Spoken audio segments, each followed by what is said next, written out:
लिए तो अब हम लोग देखेंगे प्रश्नावली 9.1 का क्वेश्चन नंबर 5।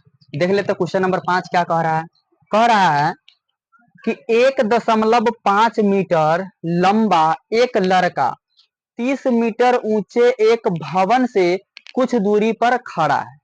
ठीक है, जब वह ऊंचे भवन की ओर जाता है तो सबसे पहले देख लेते हैं कह क्या रहा है। तो कह रहा है कि 1.5 मीटर लंबा एक लड़का, तो कोई लड़का कहाँ पे खड़ा होगा? जमीन पे ही खड़ा होगा, जैसे हम ही लोग खड़ा होते हैं। तो हम लोग कहाँ पे खड़ा होते हैं? जमीन पे ही खड़ा होते हैं।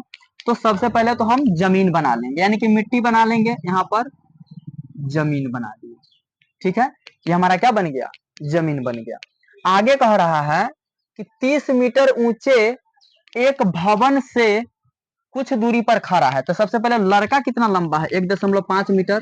तो यहाँ एक लड़का को बना देंगे। ठीक है, तो लड़का की ऊंचाई कितना दे रहा है? 1.5 मीटर दे रहा है।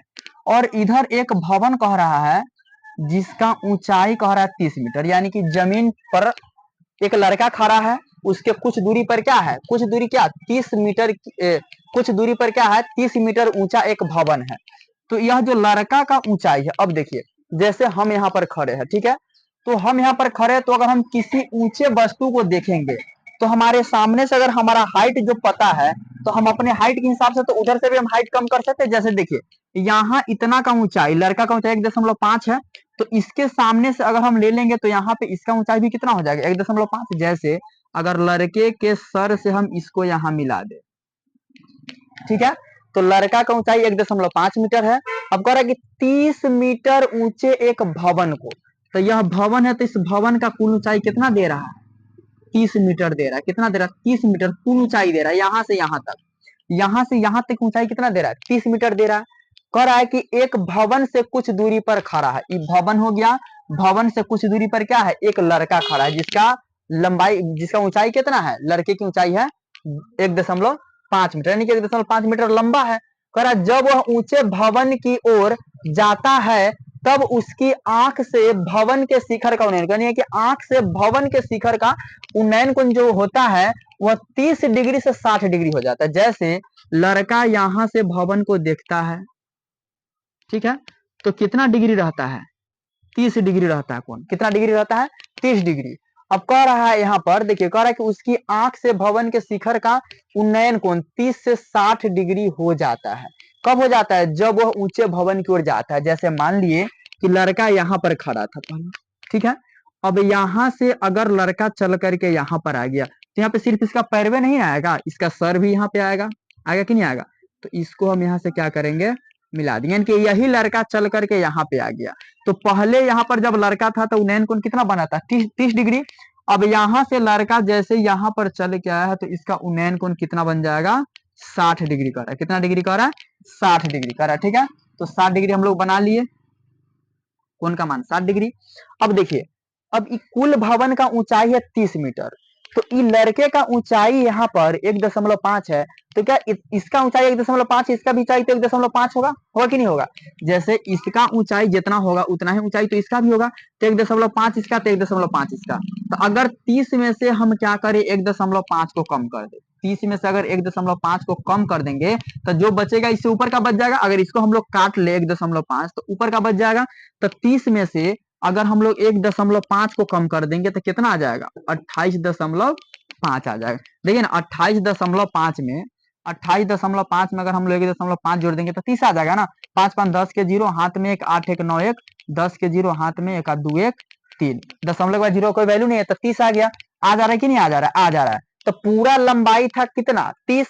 तो 30 में से हम 1.5 मीटर को क्या किए हैं? कम कर दिए हैं। तो अब टोटल भवन की ऊंचाई कितना बची गया?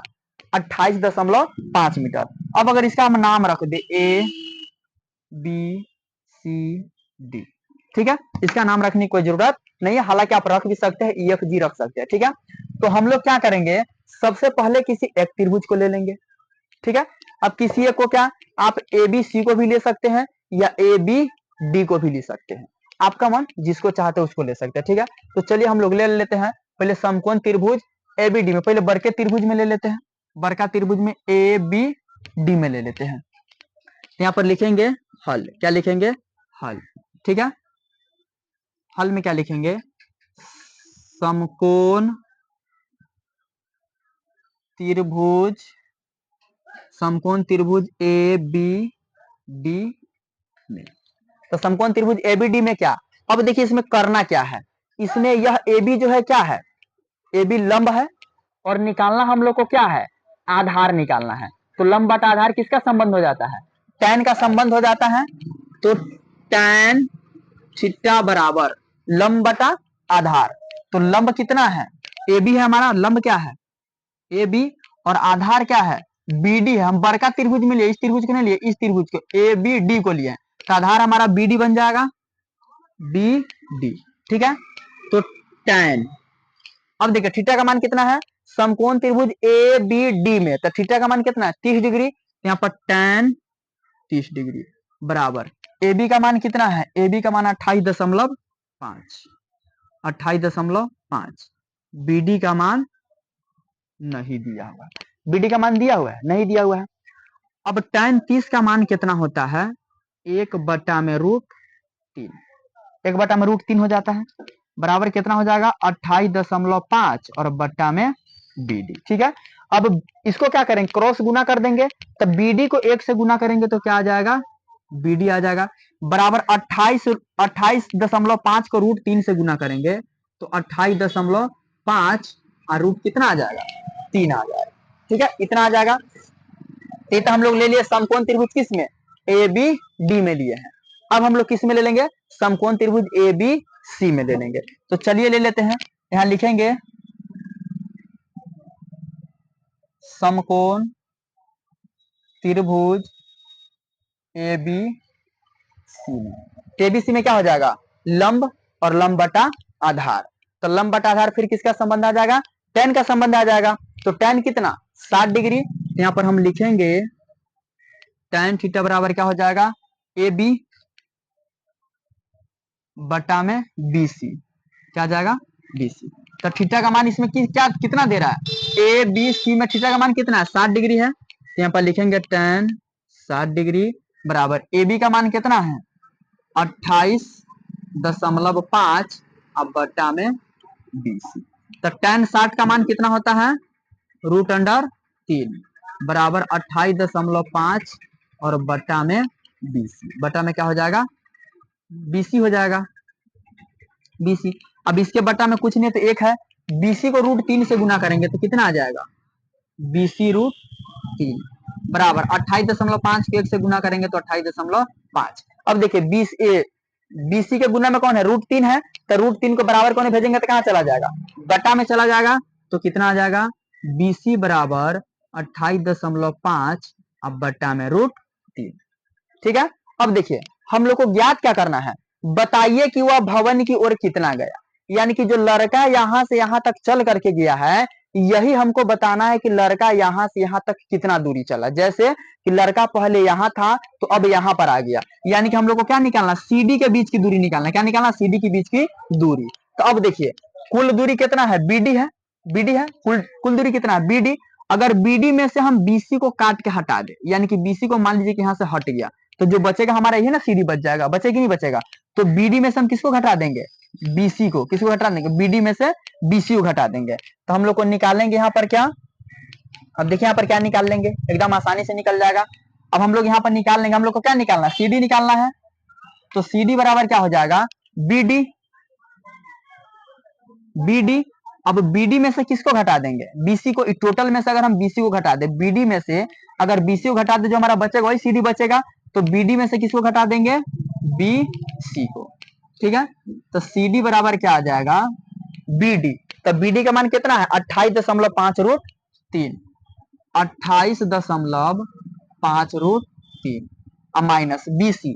तो बीसी का मान कितना आया है 28.5 अब बटा में √3, यहाँ पर 28 दशमलव है, 28.5 बटा में √3। ठीक है, अब देखिए सीडी बराबर कितना आ जाएगा, इसके बटा में कुछ नहीं है तो 1 है।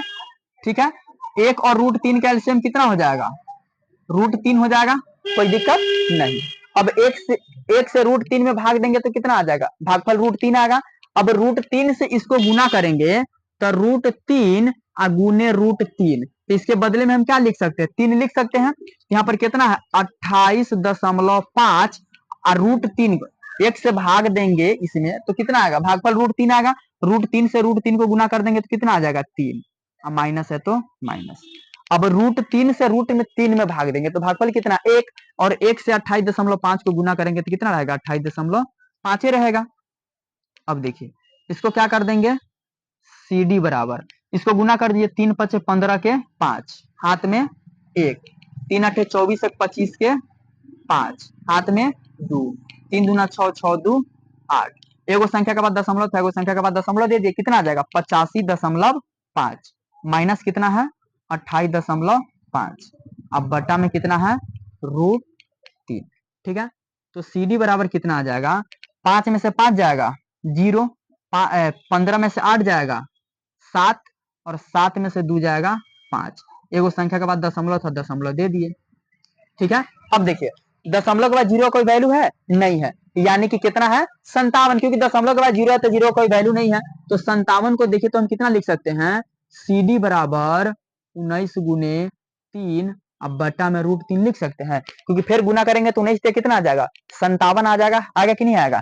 अब अगर हम इसको लिखना चाहे तो इसी को कितना लिख सकते हैं 19 × जैसे देखिए √3 गुने √3, तो इसके बदले हम लोग कितना लिख देते थे 3 लिख देते थे, तो जब √3 गुने √3 के बदले 3 लिख सकते हैं तो क्या 3 के बदले हम लोग √3 गुने √3 नहीं लिख सकते हैं, आराम से लिख सकते हैं। अब इसके जगह पे ये लिखे या इसके जगह पे ये लिखे बात सेम है, तो 3 के जगह पे हम लोग क्या लिख देंगे √3 गुने √3, अब बटा में कितना है √3, तो एगो √3 से एगो √3 कट जाएगा, तो CD बराबर कितना आ जाएगा 19 √3, तो यहाँ पर लिख दीजिए CD बराबर 19 √3, ये हो गया हमारा आंसर। ये नहीं निकालना था, CD बराबर निकालना था, तो CD बराबर कितना आ गया 19 √3, यानी कि लड़का यहाँ से कितना दूरी तय किया है, यहाँ से यहाँ चल करके गया, कितना दूरी तय किया है 19 √3 दूरी तय किया है। ठीक है, यह हमारा आ गया इसके बीच की दूरी, CD का मान आ गया। ठीक है।